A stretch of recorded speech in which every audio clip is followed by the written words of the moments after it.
Okay बनती जी।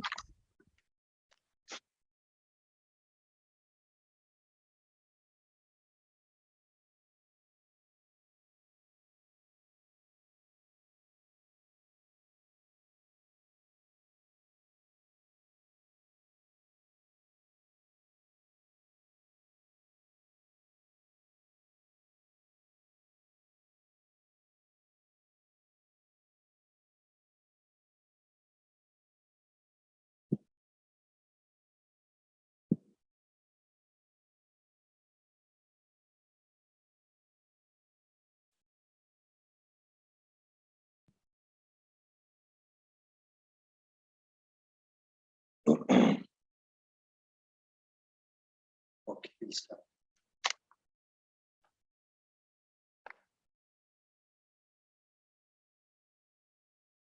नमो तस्सा भगवतो अरहतो सम्मा सम्बुद्धस्सा।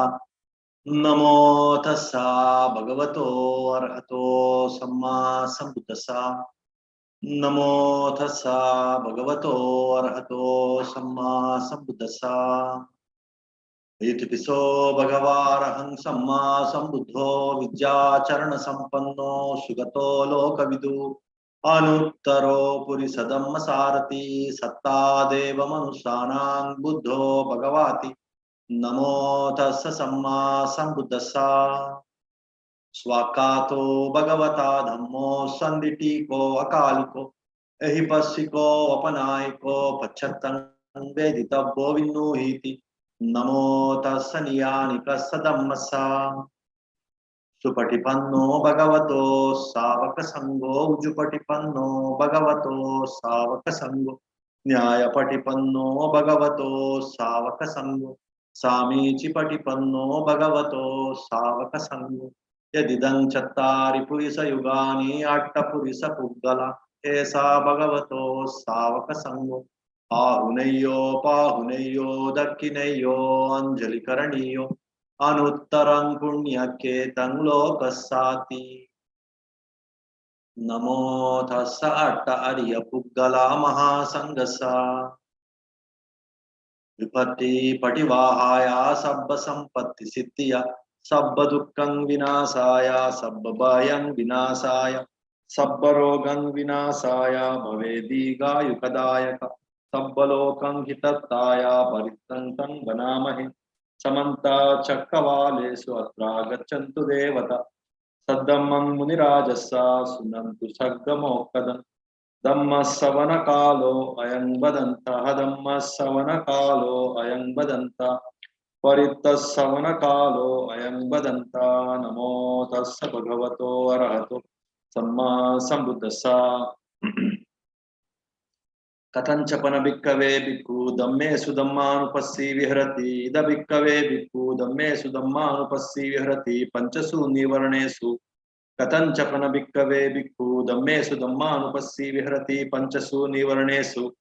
इद भिक्खवे भिक्खु संतं वा अज्जतं कामच्छन्दं अत्थि मे अज्जतं कामच्छन्दोति पजानाति असंतं वा अज्जतं कामच्छन्दं नत्थि मे अज्जतं कामच्छन्दोति पजानाति। यथा च अनुत्पन्नस्य कामच्छन्दस्य उत्पादो होति तञ्च पजानाति। यथा च उत्पन्नस्य कामच्छन्दस्य पहानं होति तञ्च पजानाति। यथा च पहीनस्य कामच्छन्दस्य आयतिं अनुत्पादो होति तञ्च पजानाति। सन्तं वा अज्जतं व्यापादं अत्ति मे अज्जतं व्यापादोति पजानाति। असंतं वा अज्जतं व्यापादं अत्ति मे अज्जतं व्यापादोति पजानाति। यथा च अनुत्पन्नस्य व्यापादस्य उत्पादो होति तञ्च पजानाति।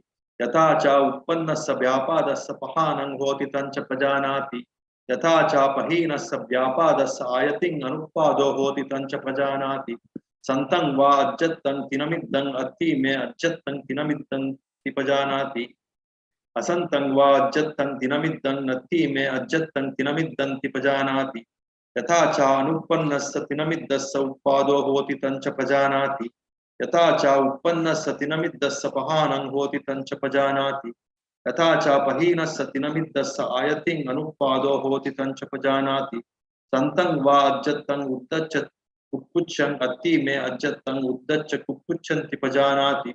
असंतं वा अज्जतं उद्धच्च कुक्कुच्चं नत्थि मे अज्जतं उद्धच्च कुक्कुच्चन्ति पजानाति तथा च अनुत्पन्नस्य उद्धच्च कुक्कुच्चस्य उत्पादो होति तञ्च पजानाति यथा च उत्पन्नस्य उद्धच्च कुक्कुच्चस्य पहानं होति तञ्च पजानाति यथा च पहीनस्य उद्धच्च कुक्कुच्चस्य आयतिं अनुत्पादो होति तञ्च पजानाति संतं वा अज्जतं विचिकिच्ඡन् अत्थि मे अज्जतं विचिकिच्छाति पजानाति असंतं वा अज्जतं विचिकिच्छन् अत्थि मे अज्जतं विचिकिच्छाति पजानाति यथा च अनुत्पन्न नाय विचिकिच्छाय उत्पादो होति तञ्च पजानाति यथा च उत्पन्नाय विचिकिच्छाय पहानं होति तञ्च पजानाति यथा च पहीनाय विचिकिच्छाय आयतिं अनुत्पादो होति तञ्च पजानाति यदि अज्जतं वा धम्मेषु धम्मानुपस्सी विहरति बहिद्धा वा धम्मेषु धम्मानुपस्सी विहरति अज्जत् बहिद्धा वा धम्मेषु धम्मानुपस्सी विहरति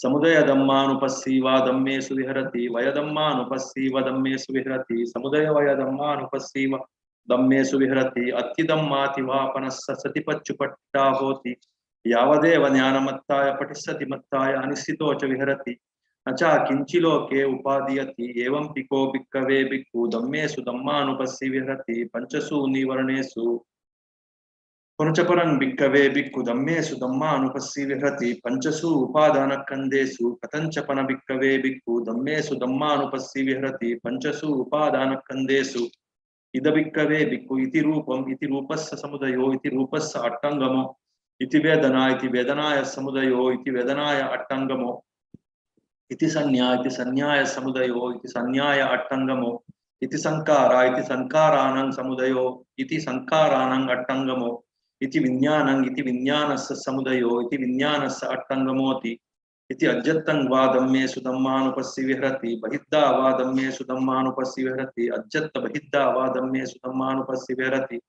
समुदय धम्मानुपस्सी वा धम्मेषु विहरति वय धम्मानुपस्सी व धम्मेषु विहरति समुदय वय धम्मानुपस्सी वा धम्मेषु विहरति अत्ति धम्माति वा पनस्स सतिपच्चुपत्तिता होति यावदेव ज्ञानमत्ताय पठिष्यति मत्ताय अनिश्चितो च विहरति न च किञ्चिलोके उपादीयति एवं पिको भिक्खवे भिक्खु धम्मेषु धम्मानुपस्सी विहरति पंचसु उपादानस्कन्धेषु एतेन सच्चवज्जेन सोऽपिनो होतु सर्वदा एतेन सच्चवज्जेन नो जय मङ्गलम् एतेन सच्चवज्जेन पातु नो रतनत्रयम् नमो तस्स भगवतो अरहतो सम्मा सम्बुद्धस्स सद्विद्यो विवज्जन्तु सब्बरोगो विनश्यतु माते भवत्वन्तरायो सुखी दीर्घायुको भवतु सब्बमङ्गलं रक्षन्तु सब्बदेवता सब्बबुद्धानुभावेन सब्बधम्मानुभावेन सब्बसङ्घानुभावेन सदा स्वस्ति भवन्तु ते इमिना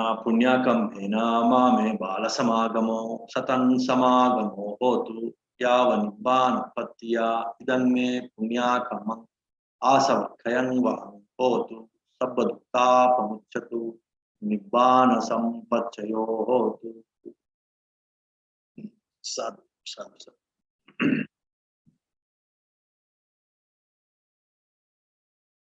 so this today's chanting is Dhammanupassana. It's contemplating the Dhamma, the ultimate reality in the mind. Chittanupassana is the previous Anupassana, previous Satipatthana, previous technique of mindfulness. Like whatever gross feelings, mental thought processes, they appear in the mind, like greed. Just it's a broad classification. Greed may be of so many kinds. So broadly, some thought comes, you just call it as greed, you just classify it as greed.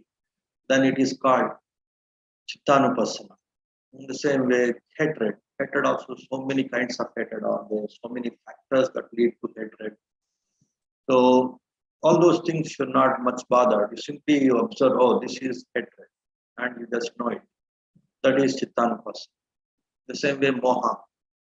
Moha means ignorance, some kind of confusion, some kind of dullness, some kind of, say, not having clarity, some kind of, say, not knowing the things, not having the knowledge of a particular you are thin. Because of that, you develop some kind of, say, wrong ideas, stray ideas, confusing ideas, simply dominating your mind. Then you can say now mind is full of moha, illusion, ignorance. In that way, broadly, if you can see the nature of the mind, these different uh, say, uh, divisions of the classes of the thought processes like greed, hatred, and delusion. In that way, if you just note the mind at a broader level, then it is called Chittanupassana.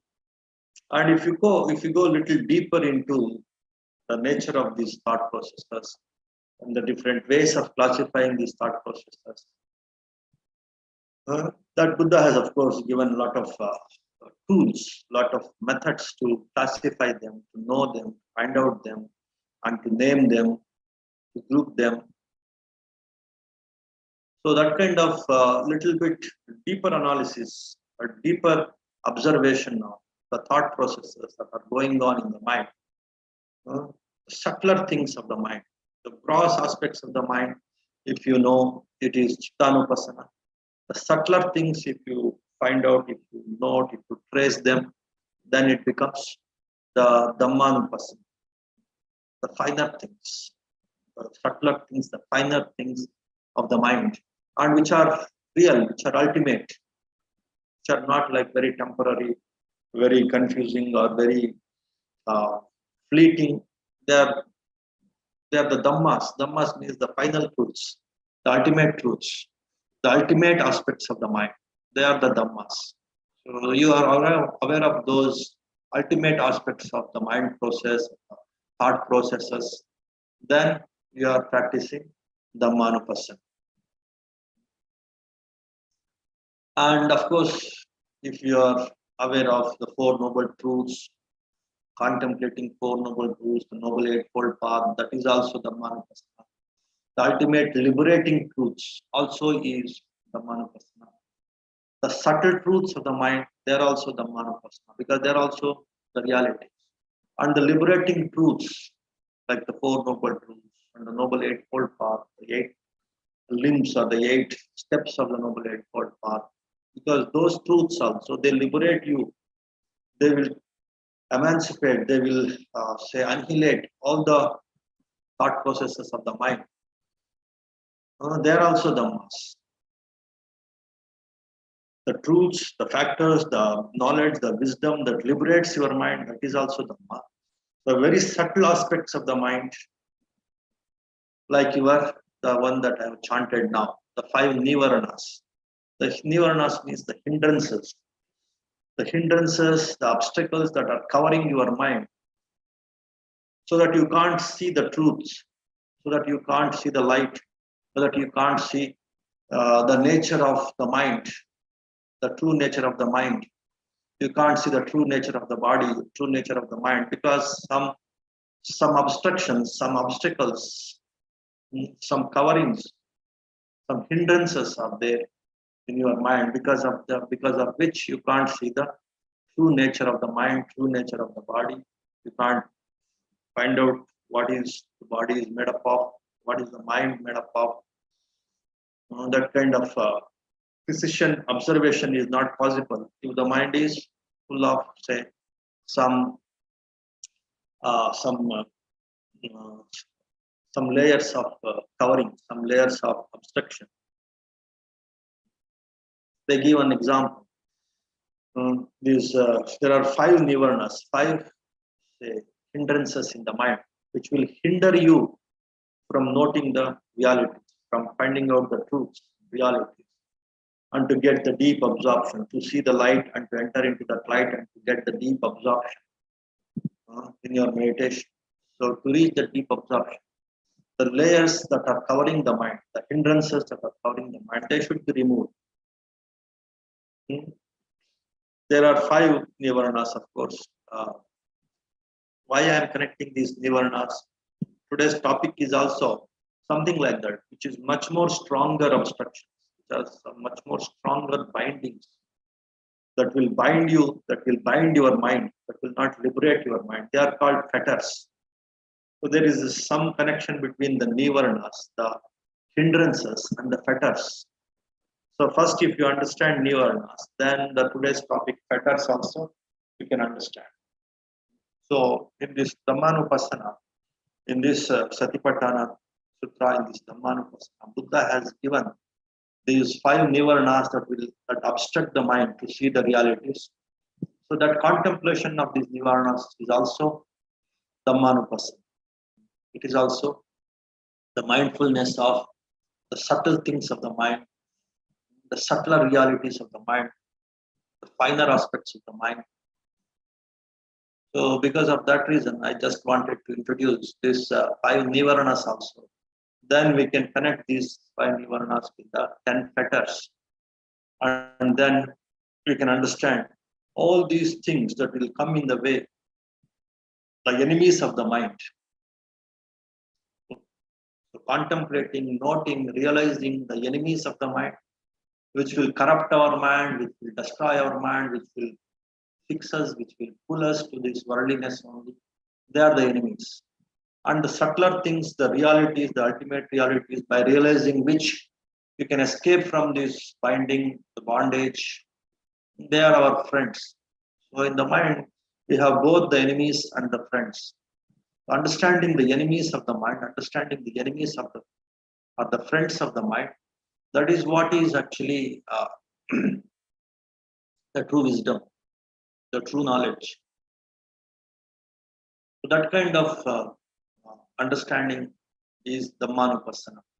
That kind of realizing that knowledge of what is, say, what are the enemies of the mind, what are the friends of the mind, that is what is Dhammanupassana. So if you know these 5 nivaranas and 10 fetters, which are the enemies, then you can handle them. If you don't know who is the enemy, then how can you handle them? The same way, if you don't know the enemies, then how can you use them? So that kind of knowledge of the mind, to find out the enemies and the friends of the mind, is the real knowledge. So in Dhammanupassana, you get some idea about these enemies of the mind. Of course, Buddha has given a lot of information, lot of knowledge, lot of wisdom about the enemies of the mind in different circumstances, in different ways, so that it will reach different types of temperaments. The people with different temperaments, they grasp these enemies of the mind in different ways. So because of that reason, Buddha has given these enemies of the mind in so many ways. In some places, he highlights the tanaha, the craving, as the biggest enemy. In some places, he highlights the ignorance as the highest, the greatest enemy of the mind. And then how the different kinds of ignorance, how this ignorance leads to this dependent origination, how it leads to mental formation, and the mind and the matter. Only the ignorance that will push you to get the mental formation and the consciousness, the mind, matter, all these repeated births, craving, everything is followed after this ignorance only. In that way, he defines.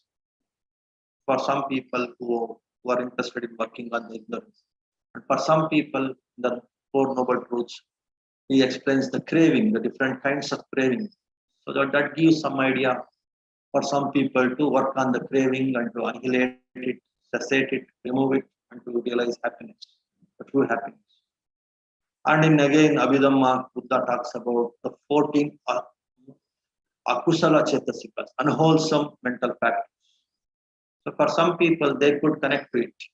Yeah, these 14 are the unwholesome chetasikas, are the mental factors, and how to find out them, how to note them, and how to fix them. That clarity some people will get. And here in this Dhammanupassana, Buddha gives the 5 nivaranas, or the hindrances, or the curtains. Curtain will close, say the door or the window, for the air to enter, for the light to enter. The same way, the curtains of the mind, these 5 curtains of the mind, they cover the mind for the truth to be realized, for the light to be realized, these nivarnas, the curtains in the mind, they cover the mind so that you can't see the truth, you can't see the light. So in the different ways, Buddha gives the mental defilements, the enemies of the mind, so that the different people with different temperaments, mentality, they can grasp, they can understand, they can comprehend these different negativities or the defilements or the enemies of the mind. So in the same way, the 10 fetters also, it's one more way of understanding the enemies of the mind. So that we will see maybe after a few minutes. First, we will see the 5 nivarnas that we have chanted in this Dhammanupassana. So these 5 nivarnas are Kamachanda, means essential desires, Vyapada, like your hatred, and then Tinamidda. Tinamidda means physical laziness, mental laziness. Uddacha Kukucha. Uddacha Kukucha means like Uddacha means restlessness. Kukucha means like worry. Uddacha means like the mind gets excited and become restless. It's like if you throw some stone on the ash, all the ash particles they start spreading here and there. So in that way, the mind, it's the different mental negativities, mental everything, positive, negative, everything of the mind. It gets disturbed. It gets disturbed by some strong thought. Simply, the thoughts are flying here and there in the mind. The thoughts are simply jumping here and there, flying here and there, without focus, without concentration, without control. Mind is completely disturbed, excited and disturbed. That is restlessness. And then kukucha is like simply worrying about something that has happened previously, that maybe some wrong action that leads to some worry in your mind, or that you are supposed to do, you could not do it, but you did something which is not supposed to do, and because of that you started remorse and worry. Again and again the mind is going there and it is simply remembering the same thing and worrying about it. And future also, if there's something will happen in that way, if you keep worrying, and that is also kukucha. Generally, it is the past worry that is mostly considered as kukucha, worry or remorse. Then vichikicha. Vichikicha means doubt.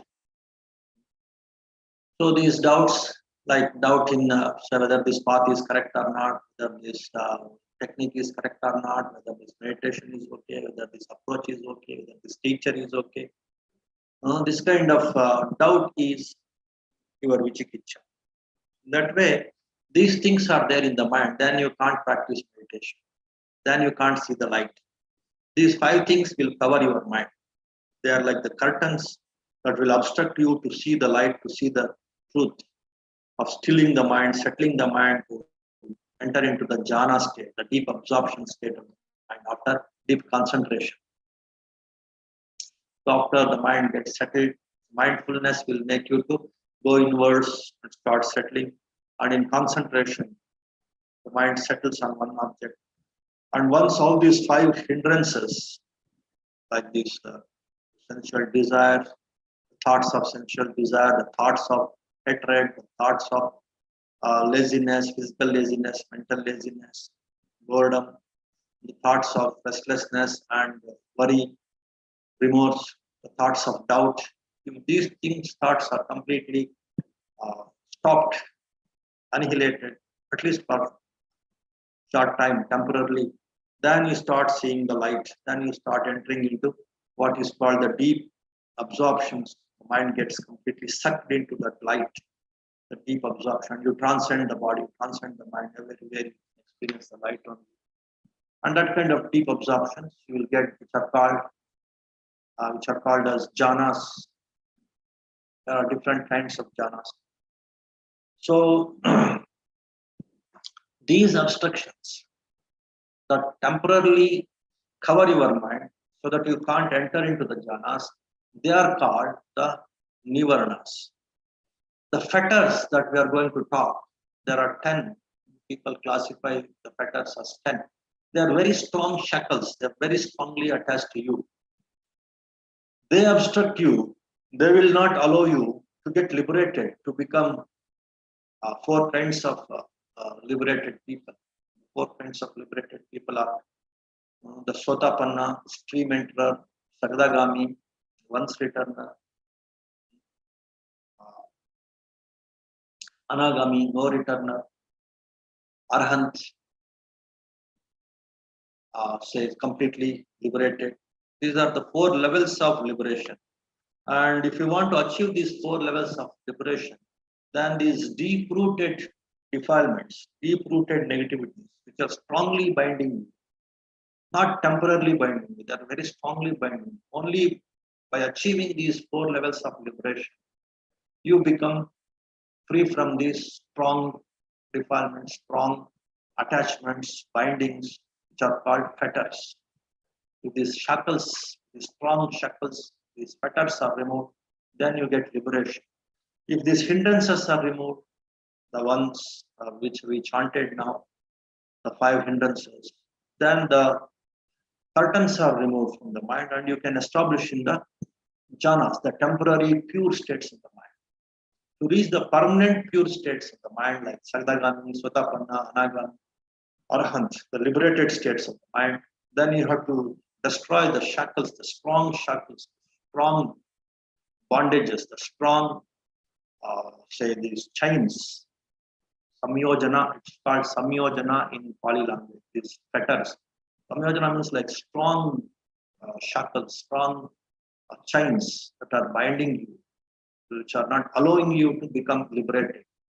Once these shackles are destroyed, strong chains are destroyed, these fetters are destroyed, then you reach the liberated states of the mind. So that is the difference between the hindrances and the fetters.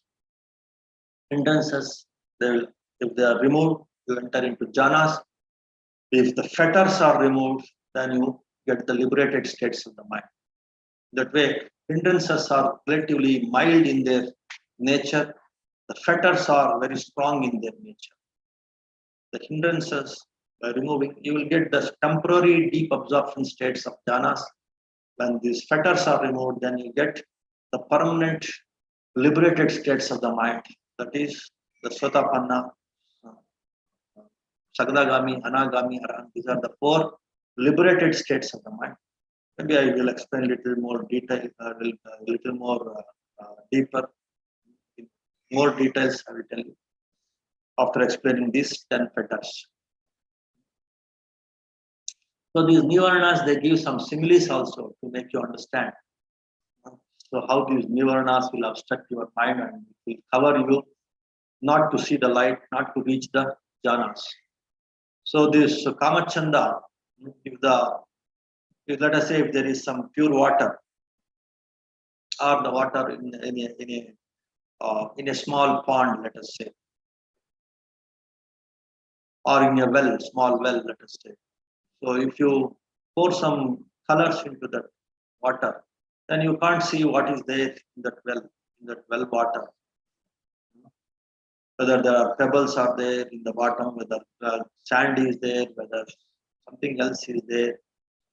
You can't see because this color, the different colors, let us say some paints or water soluble paints or some colors, just put into that water, then completely it will hinder you, it will cover you to see what is there inside the water, in a pond or in a well or in a bucket, whatever.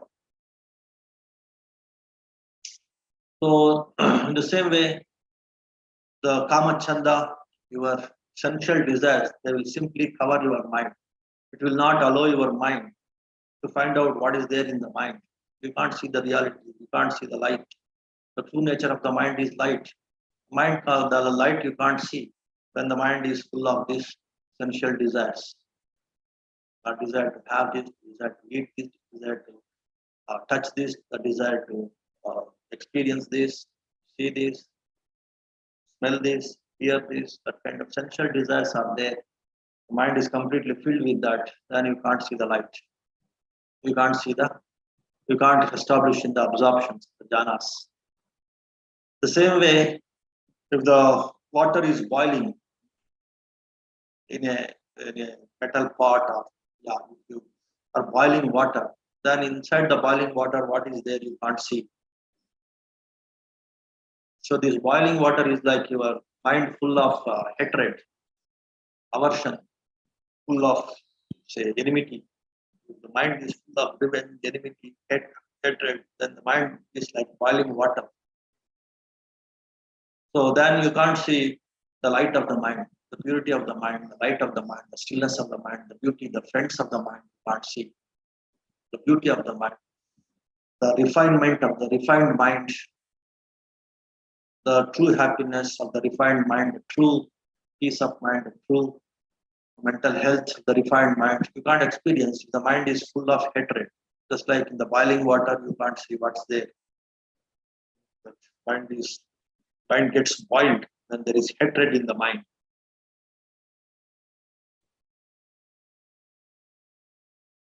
In the same way, when the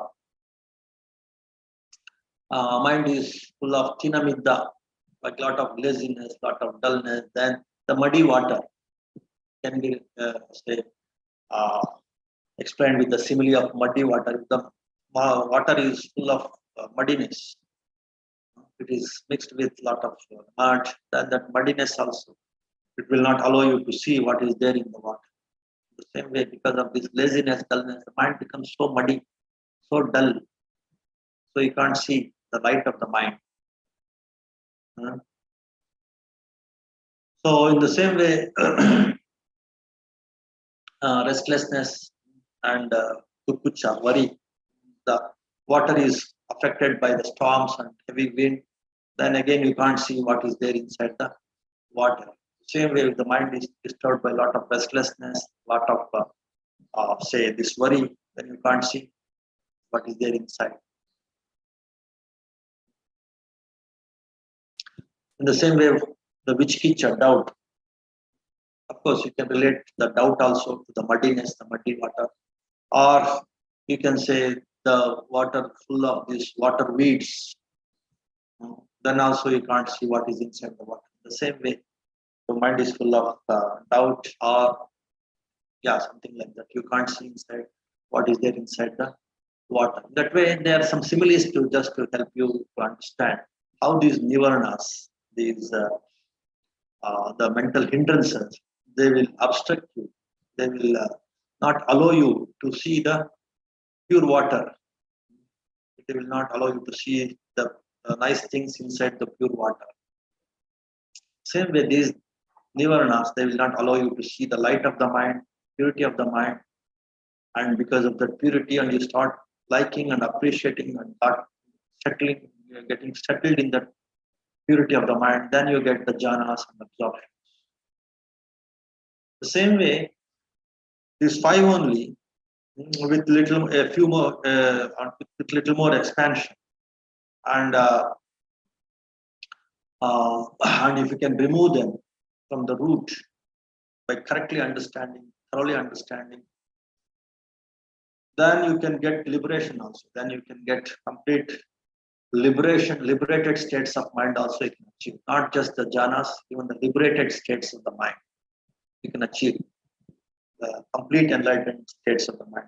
Jhanas are the temporary enlightened states of the basic enlightened states of the mind, whereas the Sotapanna, Sagadagami, Anagami, they are the permanent or deep enlightened states of the mind, the liberated states of the mind.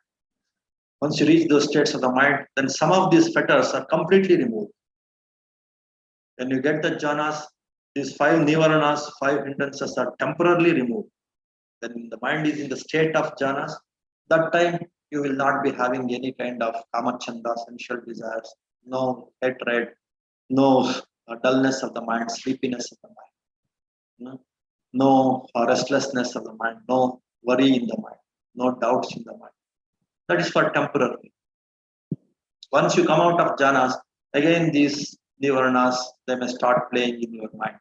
They may start troubling you. But once you reach these liberated states of the mind, these fetters, they are permanently removed. They won't affect you even after your liberation, even after you reach that state of liberation. Again, you be in the normal world. These fetters will not obstruct you because they're completely removed from the mind. Once they are removed, they're removed forever. So that is one more difference between the fetters and the hindrances. So now coming to these 10 fetters, we will see and how they can be eradicated, and then what kind of liberated state you will reach. So this kind of understanding also will give you some inspiration, some motivation to work on the mind. After all our efforts is to motivate ourselves to work on the mind, to purify the mind, to reach these jhana states and the liberated states of the mind. So by putting forth some 5 powers, some 5 faculties of the mind, so these hindrances can be removed and you can achieve the jhanas. If you apply some jhana factors also, there is something called vitakka, vichara, piti, sukha, ekagrata that you practice while you are practicing, establishing in jhanas. So when you start developing these jhana factors, they are the opposites of these nivaranas. So the nivaranas will be subsided and you will get jhanas. In the same way, these 10 fetters, if you start learning many things, if you start purifying your mind to greater and greater levels, then these fetters you start destroying the shackles, the fetters permanently, and you start getting these 4 stages of enlightenment, absolute enlightenment, absolute liberation. Stream enterer, once returner, no returner, and the arahant, completely enlightened. So what are these 10 fetters? They are like the chains, strong shackles that bind you to this worldliness. It will not allow you to escape from this worldliness, escape from this bondage of worldliness. What are these 10 fetters? The first one is Sakkaya Ditti, they say. Satkaya means this physical body or the mind body. Mind is also one kind of one shape, one structure. Body is also one structure. Mind is also one structure. So this is truth. This body is me, and you develop strong attachment to this body, and you believe that this is me. That's all. The same way the mind also. You believe this mind is me, and that's all. You're strongly holding on to your mind. Again, in the mind, as you know, the 4 faculties. My feelings are me. Strongly holding on to it. My awareness is me, my consciousness is me, strongly holding on to that idea, that view. And my intelligence or my perception is me, whatever I have perceived, that is me, strongly attached to it. Whatever is my confidence, my reaction, my sankara, my ego, whatever energies I have. So in that way, you are holding on to some of these sankara, strong mental formations, your reacting mind. So you are attached to these 4 faculties of the mind that they are working in these different levels of meditation, how to understand them, how to weaken them, how to purify them. So then automatically your Sakaya Ditti also will start dissolving, it starts melting. The same way by understanding the body also, the nature of the body, how the 4 elements combine together, they constitute, they form this body. By practicing 4 elements meditation, you come to know that this body is just combination of 4 elements and the characteristics of 4 elements, the sensation of 4 elements, that's all. They are separate, I am separate. This is not me. That kind of understanding also you start developing. So when this understanding becomes deeper and deeper, then this Satkaya Ditti or Satkaya Ditti or Kaya Drishti, the personality belief, the identity.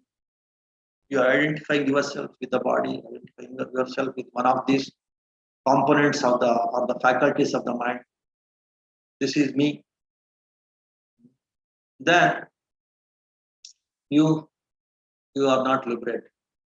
You are stuck in this worldliness because that I is somehow wrongly identified that I with one of these things, the body or one of the faculties of the mind, then you are not liberated. You are stuck in this worldliness. So that is the first fetter that Buddha talks about. So because of that reason only, right view is very much emphasized.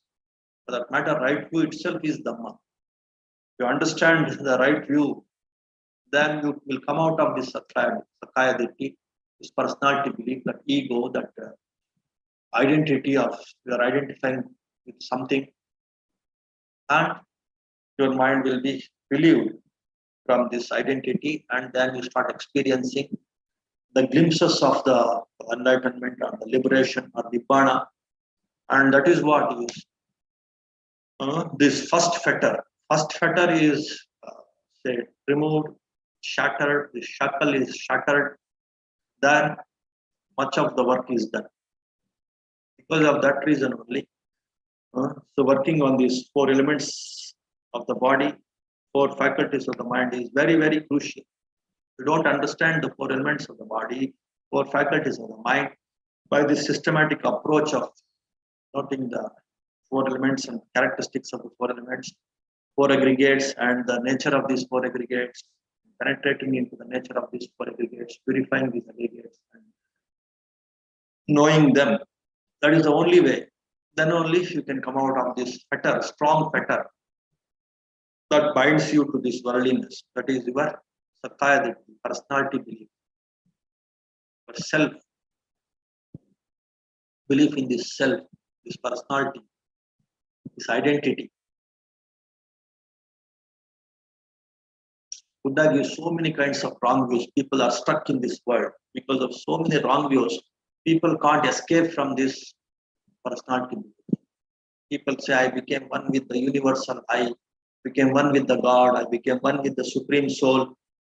So with all these wrong views, you can't escape from this Sakaya Ditti, personality belief. And this is the first fetter. If you can't escape from this very first fetter, then how can you declare that you are liberated? How can you announce that you are enlightened, you are liberated? So that is the reason why. So following this step-by-step training of knowing these four faculties of the mind, four elements of the body is very crucial to come out of this first fetter, this Sakaya Ditti or personality. Many people, they start investigating in India with this question of who am I? That very question is wrong actually. When you have this belief in I, then only you start exploring who is this I. But rather than that, this I is not like, then you think that there is some permanent I. Then you start exploring that permanent I, then you start relating that permanent I that is within you to the supreme I, which is pervaded all over the world. Then the concepts of God and soul will come. Then you will be in some imagination of soul and God only. Then you can't escape from this personality belief, this Sakaya Ditti. Then you don't reach liberation. Then you don't achieve any liberation. So that the very question Buddha says it is wrong in your investigation to know about this body and mind. Sometimes this thought of I also comes. That is just a thought. That is not one permanent entity which is called as I, which is there inside you. Many a times that thought of I will not come when you are in some any meditation for that matter. So when you are practicing, you are feeling meditation. Then you and this feeling of loving kindness, they become one. Then where is I? I disappears. When you are practicing sound meditation, you and the sounds, they become one. Then where is I? I disappears. When you are practicing sensation meditation and you become one with the sensation, then where is I? And if you progress in this, you can find out the gap between the sensations, the gap between the sounds, and you and your I and that gap, they become one, and there also that I disappears. Then where is I? In that way, no, finding out I with this question that who am I is a wrong approach. What is this that appears now and then as I? It is again just one mental defilement. That's all. There is nothing permanence in that I. So if that understanding is developed by practicing these different meditations and noting these, when the mind is completely with this meditation object, then the I disappears. When it is in the gap of this object, that silence, that emptiness, again the I disappears, completely disappears. That way, then you can come out of this Sakkaya, this Drishti or Sakkaya Ditti or this personality belief. That is the first fetter.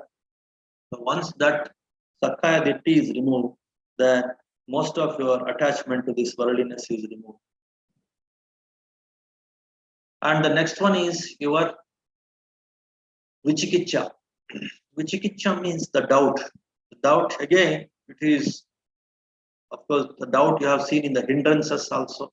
The 5 Nivaranas, there also doubt is there. But here the doubt should be removed to a greater extent. To a deeper extent, the doubt should be removed. Doubt in what? Doubt in these teachings, doubt in this path, doubt in the teacher. These things are completely removed. Because then you completely establish in the right view. The doubt is correct, thoroughly removed, then your right faith will be established in the path. That right faith is the trigger that only will push you to go enthusiastically in the path. So the doubt in the teacher, the doubt in the path, the doubt in the method.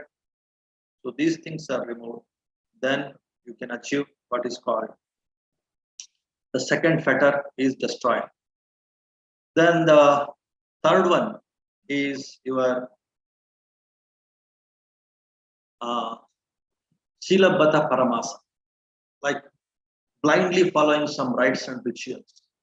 Even the spiritual rituals, not just the religious rituals, even the spiritual rituals, if you blindly follow them, that very blindness will bind you to this worldliness.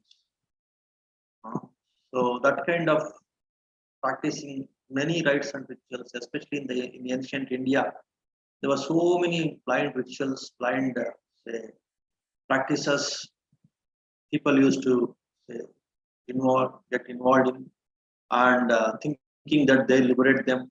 So that kind of blind rituals and practices will not help you to progress in what is called to achieve liberation, to destroy these fetters. So in that way, you can understand these 3 first fetters.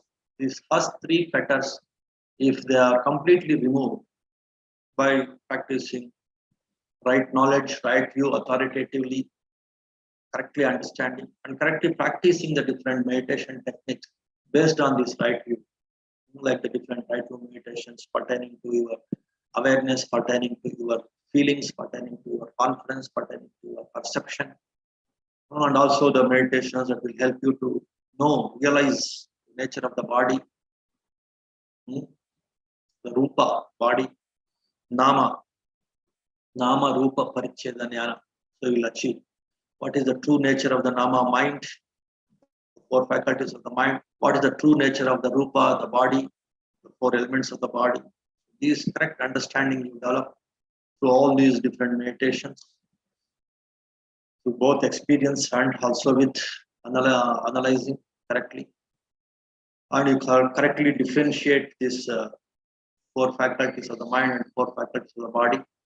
Then you achieve the first insight knowledge, nama, rupa, paricheda, jnana, and that will liberate you to a great extent. That is a strong fetter, the strong fetter of your personality belief, strong identifying with your body and mind, that will go away. Your doubts will go away. Your doubt about the path is completely clear, and simply you don't practice anything without clarity, like you don't involve in any kind of silabrata, paramasa, then you enter into what is called sotapanna. You enter into the stream of liberation. You jump into the stream of, you start getting the glimpses of Nibbana. You start getting the glimpse of the Nibbana. So you start entering into the stream of Nibbana. So that kind of achievement is the first achievement. First stage of liberation, that is Sotapanna stage, stream entry stage you achieve when these first three fetters, which are strongly binding you, if they are shattered, if they are removed, they are destroyed.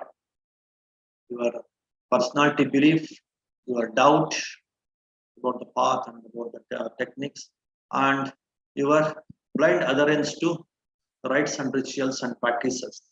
These things you completely understand and you come out of these three fetters, then your mind will reach that first stage of stream entry, the entry of Nibbana.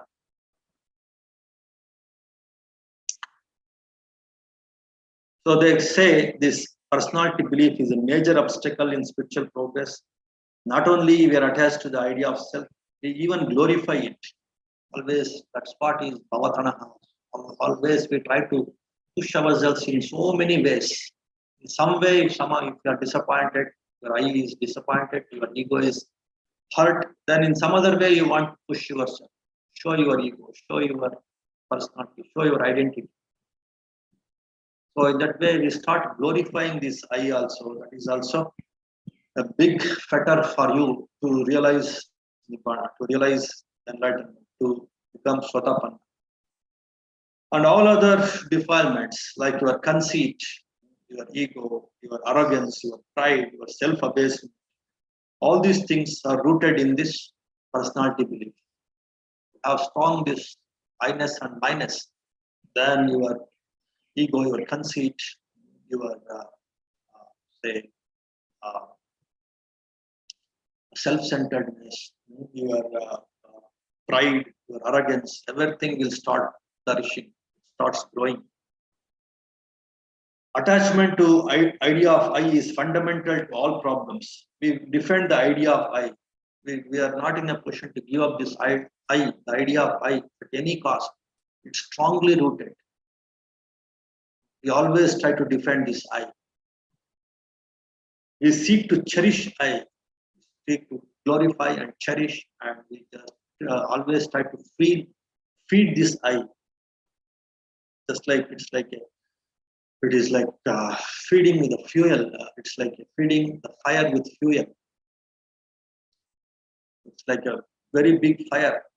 We don't understand that. We always try to feed it by by putting a lot of fuel to the fire, just like we feed the fire.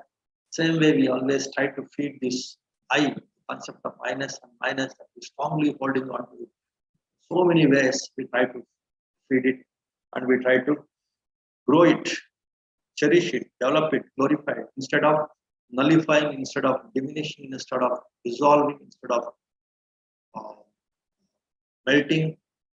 We always do the opposite. Then definitely don't expect to come out of this fetter of personality belief and to reach the first stage of liberation, that is Sotapanna stream entry. It is difficult to be entirely free from the idea of self, but at least do not take the five aggregates as self. So once you start understanding the five aggregates that we are learning in these different levels of meditation, the four faculties of the mind and one faculty of the body, correctly start understanding and start knowing about these five faculties of the mind, then slowly your personality beliefs start melting. Because of that reason, we are working directly on the four faculties of the mind and four elements of the body to hit on this understanding of this personality belief, Sakayaditi, start melting it so that we can start seeing the glimpses of Nibbana to become Sotapanna. Understand this correctly, then no form of ego will simply dominate your mind and try to create a lot of suffering for you. You understand this. Then comes the Vichikicha. Vichikicha means skeptical doubt, skepticism, skeptical doubt. What is skeptical doubt? Skeptical doubt is like the doubt in your path, the doubt in your spiritual path. That is skeptical doubt. That comes if you have some kind of, uh,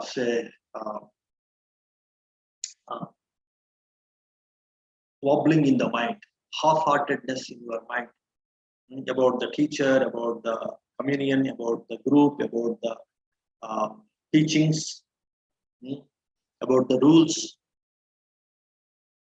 about your past, about your future, about your present. That means the law of karma, how the past karma will affect the present life, and the present karma will affect the future life. If you have doubts in those things also, then you can't work on purifying the mind. By purifying the mind, I'll get the good results. That hope will not be there. If that hope is not there, then you will definitely, you are still in the doubt. You are still in the skeptical doubt. Then you can't come out of your sakayaditi, you can't come out of this strong fetter of vichikicha, then you can't see the glimpse of nibbana. This law of cause and effect, law of action and reaction. Good begets good, bad begets bad. This clarity should be there in your mind. So that is also important. That knowledge is also important. That clarity is also important to come out of this skeptical doubt, the vichikicha, and firmly, confidently, enthusiastically to practice this path. That doubt also should not be there.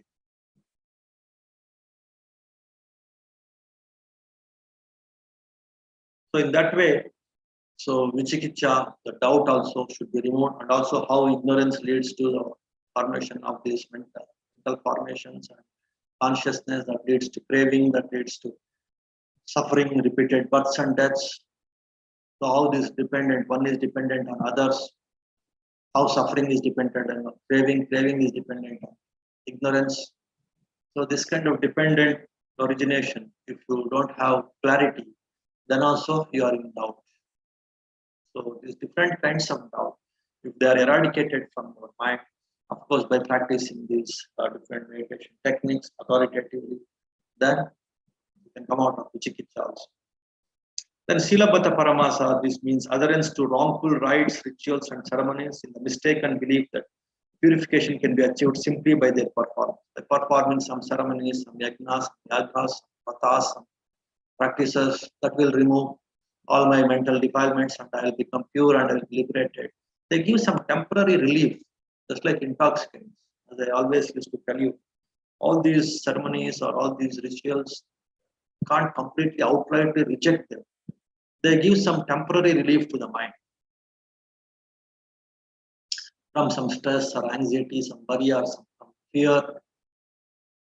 That's why people are so much carried away with these rituals, ceremonies, these spiritual religious practices, because they get some kind of temporary relief, just like the intoxicants give some temporary relief. But definitely they will not lead you to liberation. They will not take you to see the glimpses of nibbana. If you are stuck in that idea and still expecting nibbana, you can't achieve it. You are a fool. So during Buddha's time also, people used to practice so many kinds of rituals, and, ceremonies, rites, rituals. So they condemn all those things in the name of liberation, the name of nibbana. It's like misleading them, it's like fooling the people.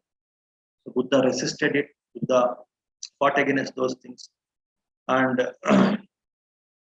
Buddha encouraged you depend on your own self, your own mind purification, mind culture, mind cultivation through this right view approach.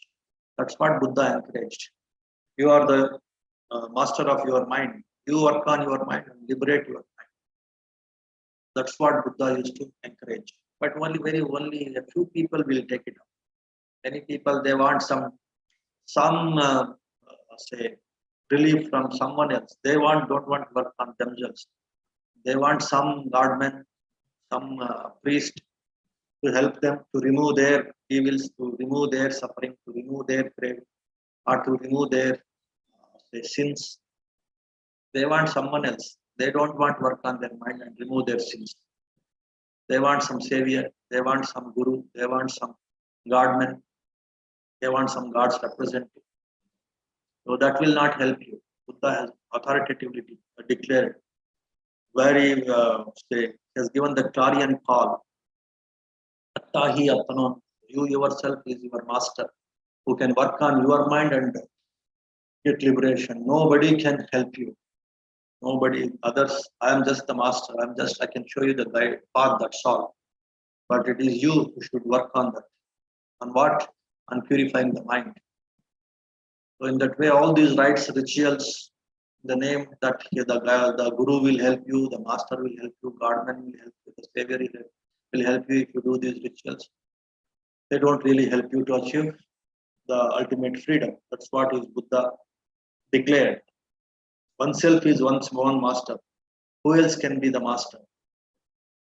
Who else can liberate you other than yourself? Attahi Atanan.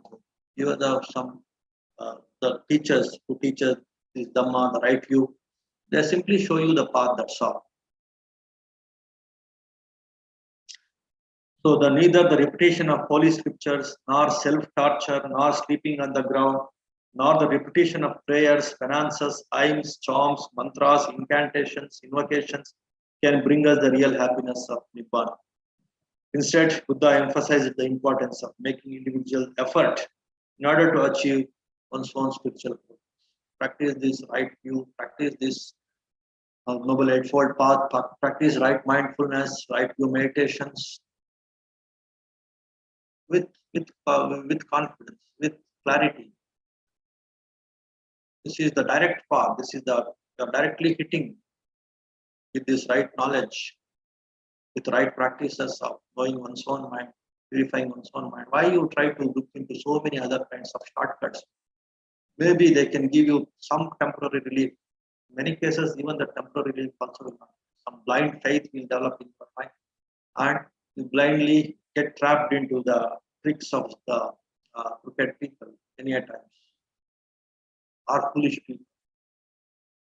Sometimes you get trapped into the trap of crooked people, or sometimes you get into the trap of foolish people. In the name of liberation, in the name of peace of mind, in the name of true happiness.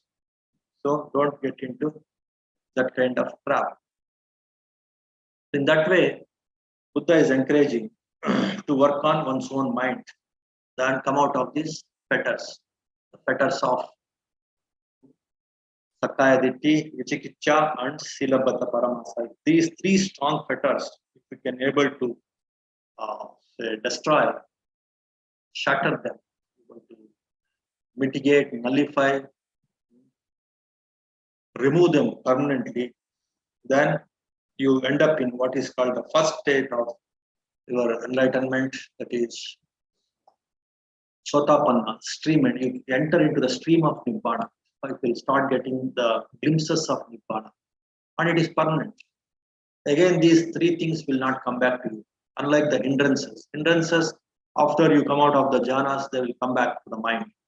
But whereas these fetters, they will not come back once you completely shatter them and start seeing the glimpses of Nibbana, glimpses of emancipation, liberation. That is the first stage of liberation. Sotapanna, you achieve. Then these three fetters are gone. Then the fourth and fifth one are your Kamaraga and Patiga. Kamaraga means like your sensual desires, desire to the sensual world. Again, there are so many sensual planes, not just the human world or the animals. You can see animals and the humans. They have a lot of sensual pleasures. But there are so many divine realms also where the divine beings also have the sensual desires. There are 6 divine realms Buddha talks about. So even the sensual desires, the divine realms, they also will bind you to this Kama Raga or this Kama Loka, these different worlds of the Kama sphere, the divine world, human world, animal world, even the ghost world, spirit world, or the Asura world. 11 worlds are there. Buddhist cosmology, all those things you can learn. So in that way, because of your sensual desire, you are stuck to this sensual world. Uh, so though you are once returned, though you are stream enterer, Sotapan, 7 times you come back because still this kamaraga, sensual desires are there in your mind to satisfy the sensual desires. You again take birth uh, at the most 7 times, either in the human world or in the divine worlds you take birth because the sensual desires are still there, even though you became a Sotapanna, the stream enterer. And in the same way, the patiga means patiga means to hit against, that means resistance, that means hatred. So hatred and this kamachanda, this desire, sensual desire, and the hatred is still there, even though you became a Sotapanna. But if these two things get attenuated, these two fetters, if they become weak, if they become say, thinner, if they become weak, then your desire for sensual worlds also becomes very weak, and then your hatred also becomes very weak.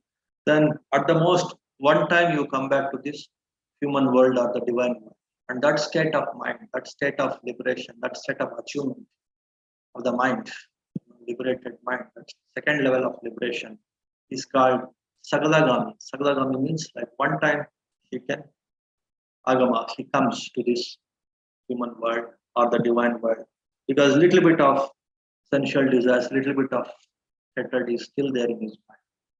If both these two things, this sense desire and this hatred is completely removed, then you don't come back to this human world or the divine world, and you reach a state called the third state of liberation called anagami, that is called non-return. You don't return to this sensual world or this divine and the human world or the animal world. That is what is called anagami, non-returner. Then the remain these there are 5 more fetters that are very very subtle. Even these 3 levels of sainthood or the liberation, Sotapanna, Sagalagami, Anagami, these 3 levels of people also, they can't penetrate and they can't completely remove the remaining 5 fetters. Only Arahant can remove the remaining 5 fetters. So what are those 5 fetters? They are quite deep and quite subtle, deeply deep inside, and to remove them one has to become an Arahant. Completely emancipated, completely became one with the Nibbana. So what are those 5 fetters? Ruparaga, Aruparaga, Mana. Mana means your conceit, your slight ego, which is still there. Slight pride or ego, which is still there. And then Uddacha, little bit of mind wobbling, mind restlessness, it is still there. Even though you become an Anagami, even though you became a Sagalagami and Anagami, we have reached the third stage of liberation, but still a little bit of pride, a little bit of restlessness. There will be no worry, but a little bit of restlessness will be there. And a little bit of ignorance also will be there about the 4 noble truths, about the dependent origination. Slight ignorance also will be there. Even in the case of the Anagami or Sagalagami, even in the level of third stage of sainthood. So once you become Arhant, the remaining these 5 fetters also are completely removed. Ruparaga, the 6th one, the 6th fetter, which can be removed only by Arhant, is the slight attachment or desire for the Rupa Brahma realms. After the divine realms, the only Rupa is there. So only slight Rupa is there, that kind of divine beings, super divine beings, are called Brahmas. So if you have some attachment to those Brahma realms, Rupa Brahma realms, it is called Rupa Raga. So, and then Arupa Raga means no Rupa, only mind is there. There are only mind beings, very, very refined minds. They are the Arupa Brahmas. If you have some desire to be in the Arupa Brahma world, then it is called Arupa Raga. Arhants they don't have that kind of Arupa Raga also. the desire to be in the Brahma spheres where the Brahmas, they don't have any rupa, they only have mind. So that also the Arhants will not have that kind of desire also. Then the little bit of slight ego, slight pride, that also will not be there. That's called mana, conceit, that also will not be there. Your Sakayaditi is very strong. Mana is very, very subtle. So that very subtle identity or I-ness and minus, that also is removed in the case of Arahant. And then Uddhacha, little bit of mind wobbling, that also is removed and you become an Arahant. And then little bit of ignorance about this Four Noble. Completely could penetrate into the Four Noble Truths, to completely understand the Four Noble Truths. And the mind is completely free from ignorance. And that is the state of an Arahant's mind. Okay. That way, the remaining 5 fetters, which are quite subtle, they also can be removed once a person's mind reaches the Arahant field, the state of an Arahant. That way, these fetters, they will give you an idea of where you are, where your mind is. So if the first 3 fetters are removed from your mind, you only can find out, should know, then you can say you are Satapanna. Authoritatively, experientially, you should know what is Rupa, what is Nama, mind, 4 faculty. You should clearly know and you should clearly come out of the attachment to this Nama and Rupa, mind and body. Then you are free from the first fetter, Sakayaditi. You are completely free from all kinds of doubts about law of cause and effect, the teachings that lead to the liberation, the teacher, and all these things. You are very sure, very authoritatively, experientially, the same way Silabhata Paramatsa. Then you can say you are Satapanna.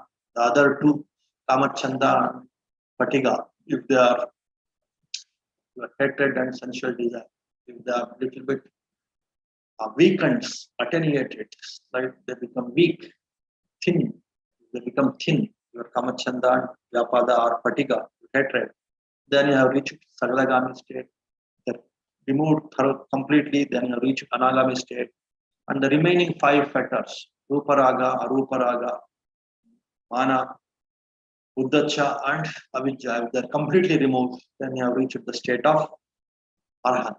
So these are completely removed, they don't come back again. They're removed for forever. Unlike your Nivaranas, unlike your hindrances. That is the speciality of these fetters. Once they're removed forever. And you have reached the stained food. You have reached the different levels of liberation. And mana is also one beautiful concept that one should understand. Mana, whereas I-ness minus comes by measuring. Mana also means measurement, judgment. Havamana, tapamana, as I used to say. When you measure something, then this mana, I-ness and minus comes. Mana has both the meanings. Mana means measurement, mana means I-ness and minus. Havamana means measuring the weather, measuring. Tapamana means measuring the temperature. So once you start measuring, then the minus comes. That's why one should not keep any kind of complexes, superiority complex, inferiority complex, even the equality complex. I'm equal to him. That is again one nonsense. I'm superior to him. I am inferior to him. That is also measurement. From that measurement, I-ness, minus, ego comes. Pride comes.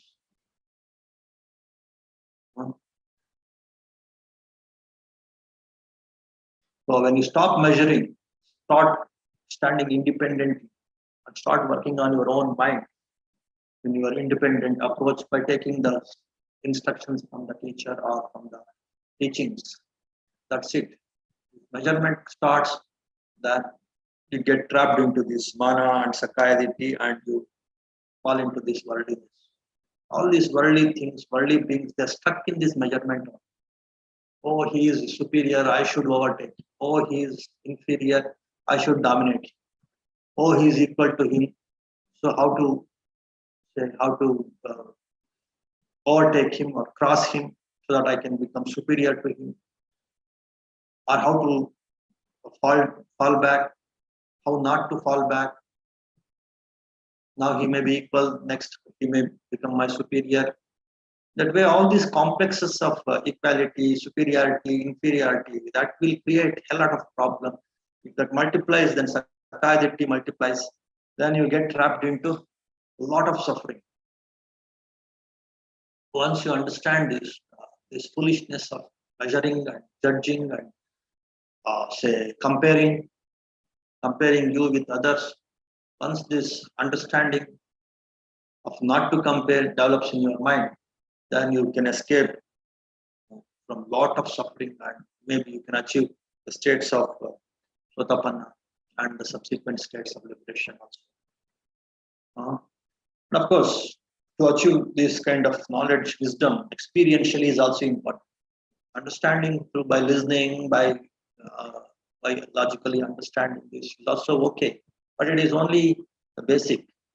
By practicing these different levels of mind purification techniques, penetrating into the four faculties of the mind, four elements of the body, authoritatively, experientially, then you understand this comparing myself with the other. I am the product of my own past actions, not just in one life, so many lives. I am the sum total of all those things, some result of all those things. The other person is completely different, though he may be my friend, my enemy, my brother, my sister, my colleague, my boss, my subordinate. So there is no need to compare. He is completely different, I am completely different. Let me work on my own mind, my own goal, my own objectives, my own requirements of the life. Let me work on those things. There is no need to show my superiority, inferiority complex, or equality complex. No need to keep in my mind. If that kind of attitude is there in your mind, what kind of understanding is there, then you can come out of mana, then that will remove so many other defilements and other fetters of the mind also, like Sakayaditi and all. Then reaching the stages of enlightenment becomes easy. That way, understanding these defilements is also a great wisdom. People shy away from the negativities of the mind, to understand the negativities of the mind, to understand causes that lead to the suffering of the mind. People somehow they shy away from that. But Buddha, very categorically, he rejected that approach of simply looking for what is happiness, what is to be glorified, what is get into that foolish say dependence on some intoxicating realities of life, though they may be spiritual or religious realities. Buddha rejects them. You look at the world, look at the life from both perspectives. You should see the negativities, defilements that lead to the suffering. You should see the positivities, the path, the ways and means to achieve the true happiness. Both these things, you should have one very impartial approach to both the things. Then on you can authoritatively come out of suffering, authoritatively enter into the path of happiness. That way, develop that kind of authoritative happiness, come out of the suffering authoritatively. You should have this approach of knowing the defilements, knowing the negativities of the mind that lead to suffering. That understanding is also equally important. Because of that reason only, many a times I talk about craving, I talk about ignorance, I talk about defilements of the mind, the unwholesome factors of the mind, the hindrances of the mind, the fetters of the mind. Don't think that this is a negative approach or pessimistic approach. This is the realistic approach to work upon and to fix them, to by understanding them. At the same time, there is a hope, there is an alternative way also to enter into the path of happiness, the path of wisdom, the path of freedom. Don't think that you are stuck only in the suffering and the cause of suffering. There is happiness and there is path of happiness also. Both are there. Understand both.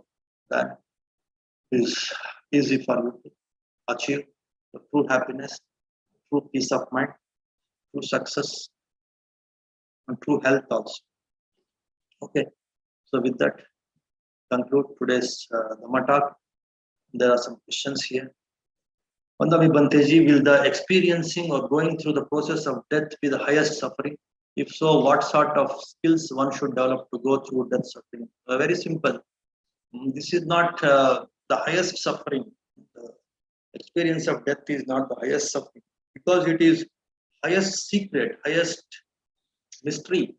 Because the mind is not, say, capable enough to see what are all the things that go on, that are going on at the time of death, that the mind can't see because it is under some kind of shock, some kind of fear, some kind of worry, and more than that, some kind of bewilderment, some kind of bewilderment, some kind of shock, some kind of ignorant shock. So when the mind is in that ignorant shock, then you think that there is a lot of pain at the time of death. But once you practice the awareness, practice mindfulness, practice stillness, practice stability of the mind, practice that stepping back, then there is no fear, there was no fear, no worry, no bewilderment, no shock. You can easily let go the things. You can easily let go the body, let go the mind. So that's what you practice in all these meditation techniques. You can easily let go the sounds when you are observing the sound as a sound. Stepping back from the sound. You can easily let go the beings by giving them metta. You're simply stepping back from the beings, from all beings, from your closed ones, from your enemies, from your known people, unknown people. When you're practicing metta, karuna, and all these wholesome feelings, and you're stepping back from these sentient beings, the people, the beings, the animals around you. And in the same way, from the sounds also, slowly you're stepping back. And you're establishing the silence between the sounds. That means stepping back from the sounds become easy. That means the influence of sounds, the attachment to the sounds, attachment to the beings, they become very, very shallow. Then there is no fear or bewilderment or shock in that separation, in that stepping back. The same way from the sensations of the body. You're observing, you're stepping back from the sensations. The sensations are separate, I am separate, they are different, I'm different. So stepping back from the sensations and this body and this subtle body also becomes easy. Then you're observing the breaths, the gap between the breaths. You're again separating yourself from the breaths by this objective observation of the breaths. Then I am separate, the breaths are separate. So after all, what is death? Then you're completely away from the breaths, away from the body, away from the sensations, away from the senses of the body, sensations of the body, breaths of the body. You're away. And all other people or beings attached to this body, you are away from that. And very confidently, very objectively, when you're learning this art of separation, then there is no actually the fear or the worry, or just like removing the shirt, because you don't have attachment to the shirt, though all 24 hours it is on your body. But at the time of, say, going to bed, let us say you remove your shirt, then removing the shirt is not a big problem for you, not a big burden, big worry for you, big fear for you. But you're losing something very precious from you. That's why this removing shirt is removing something very great from me. That kind of fear is not. The same way, removing this body will not become a great thing. Once you learn this art of stepping back, art of observing these different processes like sensations or these sense objects like sounds, or these mental objects like the beings whom you are attached to this, attached when you are having this body, like your near and dear ones, or your possessions, your wealth, your known people, unknown people, all these things you can just separate very easily because you have learned that art of separation in these meditations, in this meditation training. And even you'll have learned this art of separating yourself from the breaths also. People are shocked when they are living this last breath because they don't know the art of letting go the breath. And actually, breath and the sensations and the sense objects, they're a burden. Actually, you experience lot of freeness, lot of freedom, lot of unburdening at the time of death. And that clarity will come when you learn this objective meditation. Learn this art of stepping back, art of observing from the top angle, these breaths, these sensations. Then death is not at all a pain. Death is simply letting go of. So just like a snake withering off its skin, old skin, just like a person removing his shirt. It becomes that much easy. But it requires this kind of skillful training of the mind, the art of stepping back from the bodily sensations, bodily breaths, or bodily other objects and subjects. Learn this art of stepping back. Then this you can't say that the pain of death is the highest suffering. That is only some people who are completely engrossed in body and sensual things, bodily objects, sense objects. For them, it is the highest pain. For the person who has trained his mind, it is the easiest thing. So, what sort of skills one should develop to go through death suffering? Yeah, this is the way. If you don't call it as death suffering, being a meditator, don't use this nonsense terminology. So, this you learn this art of stepping back, then you learn the art of living, art of dying also. Then it is you can't even call it as suffering. It is one skillful way of letting go something and taking something new, letting go of the old cloth and taking new cloth. That much is an easy process. So, what is the way? What is the technique? What is the path? This is the path. Start understanding the four faculties of the mind through which you get attached to these sense objects or worldly objects. Start understanding the four elements of the body and start stepping back. The very art of stepping back is the art of dying, art of living, and also art of dying. Then you learn where to use, where to involve, where to step back, and where to give up. That kind of art of attachment and art of detachment, art of acceptance, art of letting go. You become skillful.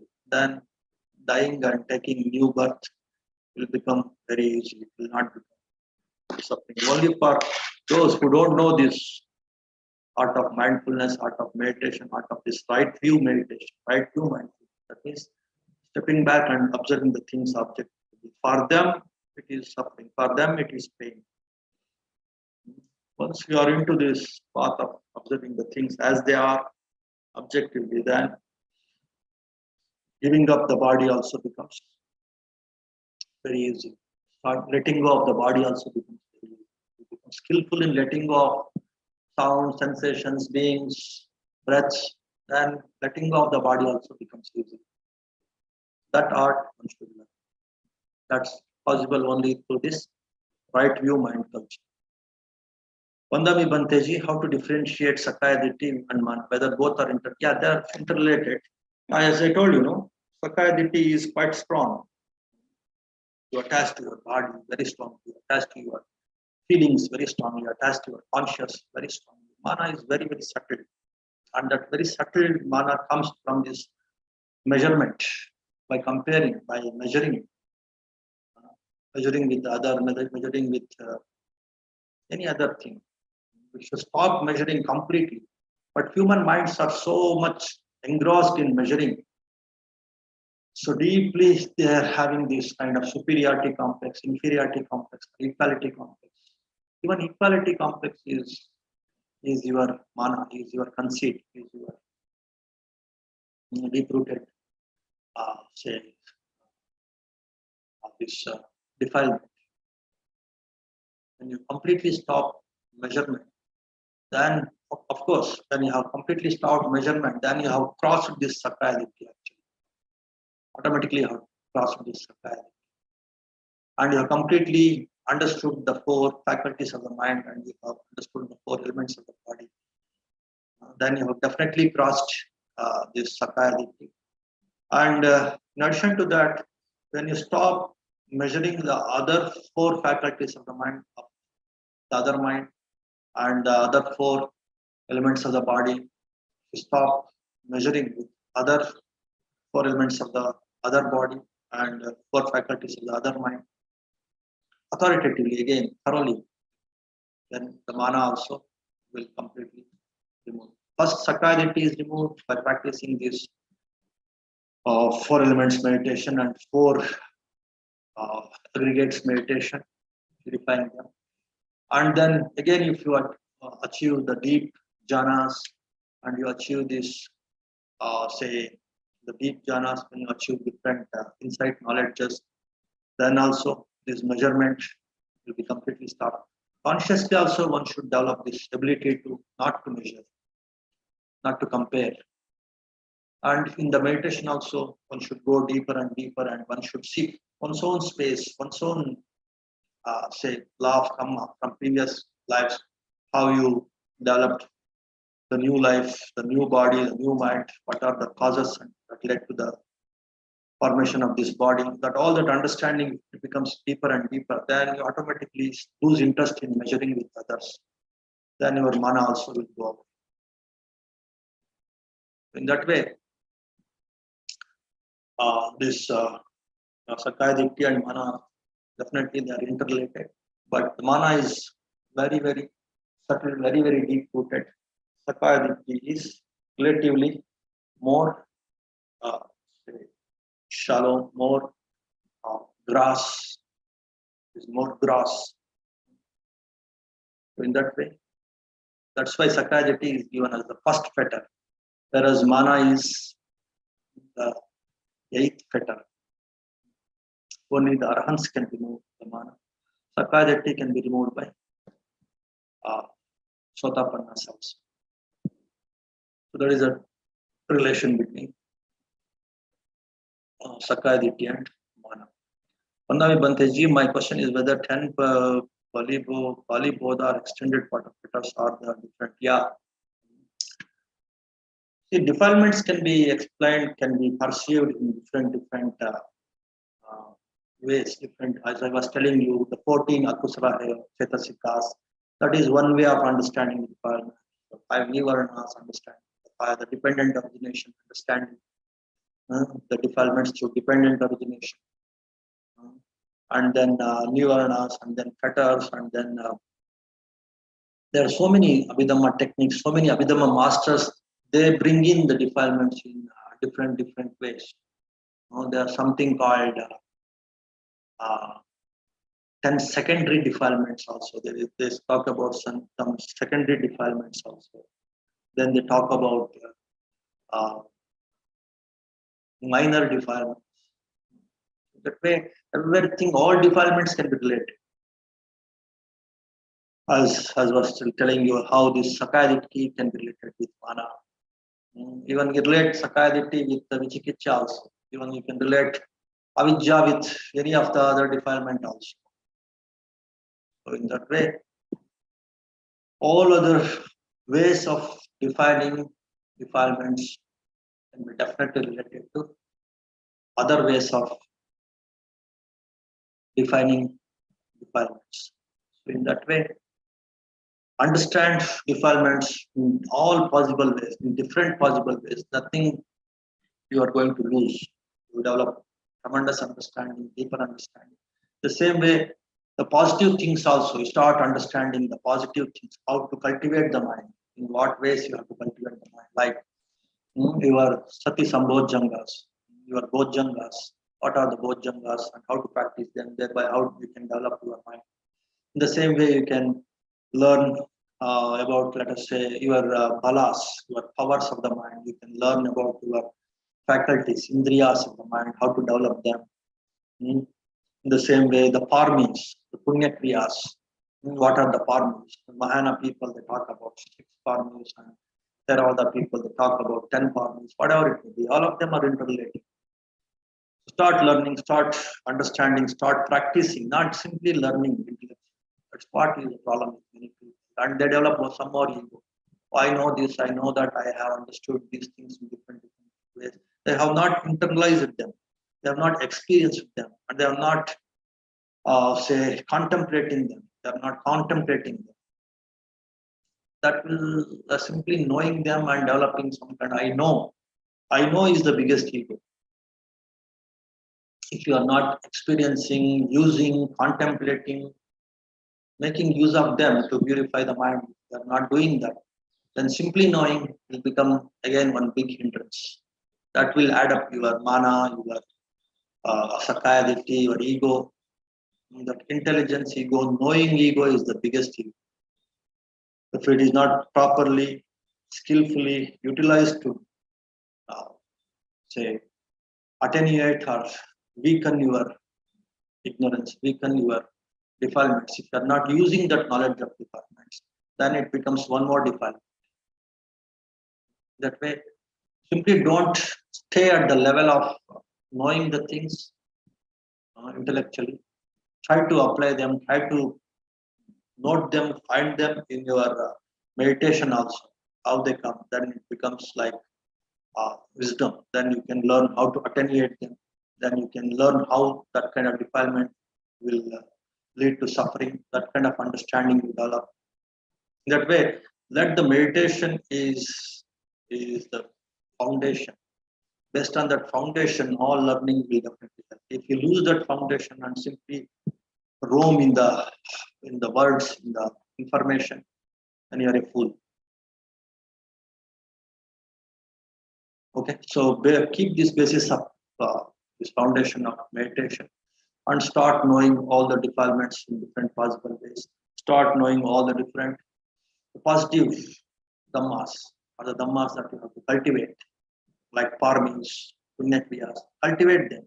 Not simply knowing, oh, I know all parmis, I know all punyakriyas. No use.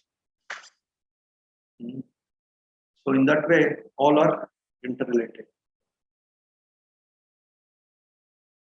Okay, now I think this much is enough. It's time. Now with one small chanting. Namo tassa bhagavato arhato samma sambuddhassa bhavatu sabba mangalam rakkantu sabba devata sabba buddhanubhavena sabba dhammanubhave sabba sanghanubhave sada sotti bhavantu te sukhi bhaveyan nidukho ahang nicca ahang viya vidacha me sukhi hontu majjata chatavedino mami gammante dhammi tatta hontu sukhi sada tato parancarajyesu chakkavalesu jantano sadhu sadhu sadhu.